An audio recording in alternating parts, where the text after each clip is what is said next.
في الفيديو ده هقولك على اكبر غلطة غلطتها في موقع فريبك. فيلا بينا نبدأ الفيديو.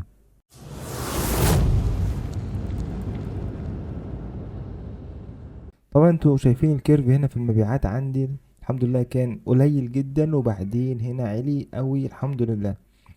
فدي بفضل الروبوت اللي انا كنت عملته، روبوت بوت كنت عملته. فان شاء الله هقول لكم على البوت اللي عملته طريقته ازاي ان شاء الله في الفيديوهات اللي جاية. ولكن ده مش موضوعنا النهاردة.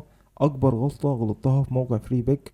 ولو انت بدأت في الموقع واشتغلت في الموقع وبعت صور، يا ريت ما تعملش الغلطة اللي انا غلطتها دي.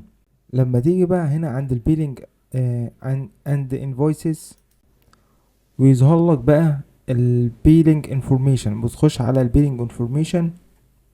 تمام.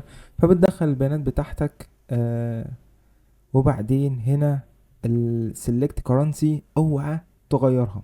ليه؟ السلكت كرنسي انت لو غيرتها من يورو لدولار ما بتتعدلش تاني الا بعد سنة. يعني هنا بيقول لي you will be able to change the currency in January 2025. يعني انت مش هتغير انت هتكون قادر على تغيير الكرنسي بتاعتك، نوع الكرنسي اللي هو من يورو لدولار او من دولار ليورو، الا في جونيوري 2025. وانا المفروض بتستنى سنة هنا، تمام، عشان تغير الكرنسي. بصراحة انا عملتها وما خدتش بالي من الكلام ده وغيرتها للدولار. آه الميزة بقى في التغيير بقى للدولار، انت اول ما بيوصل 25 دولار تقدر تسحب.